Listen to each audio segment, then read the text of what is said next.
Hey everyone, welcome back to our channel. It's Ken here. And I'm Kathleen. So today we're going to share our story with you. We realize we haven't actually formally introduced ourselves. We've obviously been sharing a lot of our adventures and our travel footages, but we want to get a little bit deeper about how we actually started our journey and what inspired us to become digital nomads. So I used to be a beverage specialist. Also had my own private whiskey tasting business called Barley and Malt. I love my job, but I was started to feel burned out and crave for something more after years of working on the weekends, where I miss out on a lot of social life with my family and friends. I started to feel the physical impact on my body as well. And I was actually a wedding dress designer. I had my bridal label for about 10 years. I've been in the industry for over 15.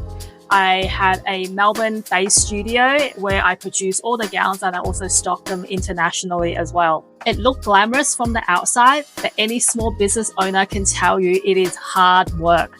You basically never switch off and you are wearing so many hats at once. The roller coaster doesn't stop and it's a constant ride of ups and downs. Years of running under the pressure really took a toll on me and I was anxious all the time. And then COVID hit. It affected my business tremendously, but also gave me time to reassess my goals and really look after my mental health. We both had great career in our own field, right? And I consider myself successful at what I was doing, but always had a doubt in my head that is it successful enough we raised by Asian parents, right? And for me, sometimes it's never be good enough. Yeah. I think it's always that thing you kind of see in memes where you're like, oh, you got an A, but where is the A plus? I think that's been sort of drilled into us at an early age where you could always do better, you can always achieve more, but not really kind of think about what is an achievement to you. Yeah. You know, we are doing things to perhaps like just to prove to others that we can do it for whatever reason. And that always felt really tiring. It never felt authentically us because we are creative people. We like freedom. We like to do things a little bit differently. So for a while, we did try to kind of follow that traditional path and sort of maybe tick those boxes, but it never felt quite right. We never really fully did it. And it was just sort of dancing between this sort of way we want to live and the traditional path of success, as you would call it. That really, for me, it was a bit of a mindset struggle as well. Like you said, raised by Asian parents, the perfectionism, the rigidity, it's a very big roadblock for me.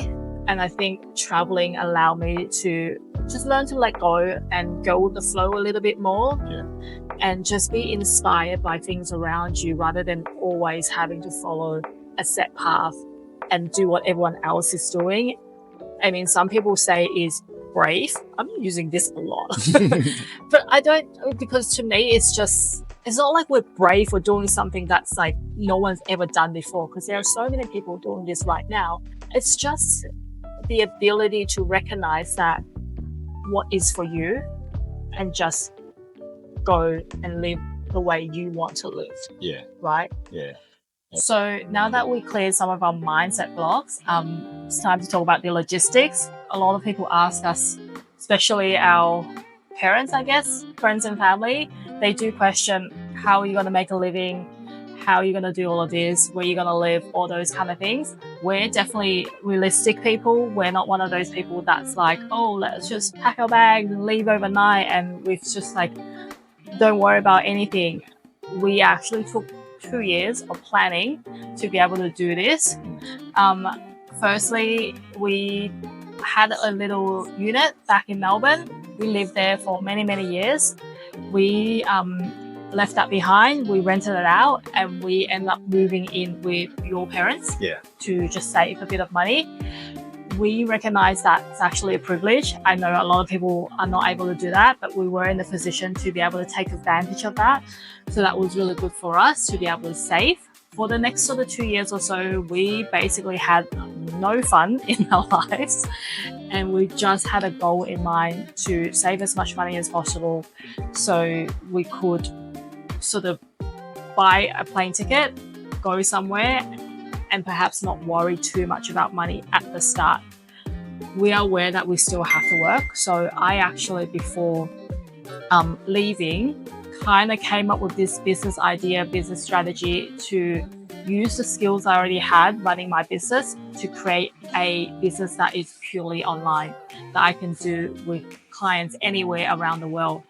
So I'm now actually a brand and business consultant for the wedding industry. So I teach wedding industry business owners how to run a business, predominantly designers because of my background, and on brand development, on sales strategy. So that allowed me to kind of see clients anywhere just via video calls, emails, and things like that. So it was a lot of planning. I think it's really think about realistically what you need to do. It's not like we don't work, we still work. It's just we work differently now. So that's that side of it, my side of it. And I guess as for you, you can talk a bit about what you actually do and how you transitioned. So I do a lot of content creation for my side business, which is the Bali molds. And so now I'm able to use that skill to transfer into the new role, which is still content creation. But I do that part of it for Catherine's business. Also, use that to create this YouTube that you're watching right now. So our jobs aside, how to make money aside, there are obviously a lot of other live admin things you have to think about. Things like your insurance, your banking, even like your healthcare, all those kind of things, accommodation, where you're going to live, how you're going to travel, all those planning. We spent 2 years sort of working that out. It wasn't like a rigid plan, like, we're going, this month to this month, we're going to be here this month. It was loose, but we still wanted to make sure that, like, okay, if we were to spend 3 months in Vietnam, for example, what do we actually need in that 3 months? So, lots and lots of planning, lots of Googling. So I hope that helps.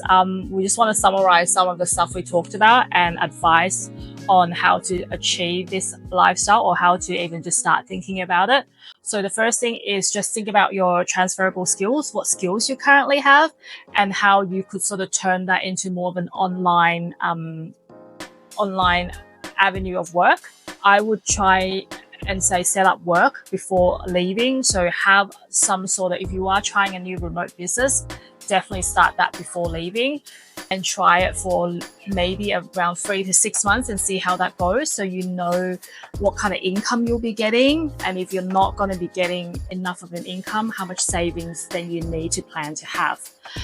So the next bit is definitely having savings, having at least, I guess, 3 months of savings in your bank. For us, that felt comfortable. We actually aimed to have 5 months. So we were about 15,000 Australian dollars that we had in our bank before leaving. Hence, we had no fun for 2 years, just saved. Another thing is, I think maybe having more than one income stream is really important, because you are working in a foreign country. If you were to fall ill, or I don't know, just don't feel like working, want to take a couple of weeks off, you're not under that pressure of like constantly having to work to make ends meet, because that could very easily trap you back into that mindset of 9 to 5, I gotta work to make money. Then you might as well just not be, in Thailand, which is where we are right now. Actually, we found is we are travelers, we're not tourists. Go slow, really just take your time. Again, because we do have to work, we have a certain schedule. Moving too quickly was not great for us.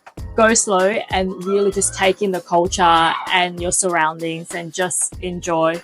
And lastly, probably the most important one is always have travel insurance. We had a credit card that gave us travel insurance for a certain amount of time, but after that, we had to seek other travel insurance, and we're currently with Safety Wings. They're the #1 provider for digital nomads. The great thing is you don't have to be in your own country to start the insurance. You could be anywhere in the world to start that, and it is a flexible monthly plan. So we signed up for that. So far, we're quite happy. We haven't needed it, touch wood. But yeah, it's a great way for digital nomads to just have some sort of health insurance.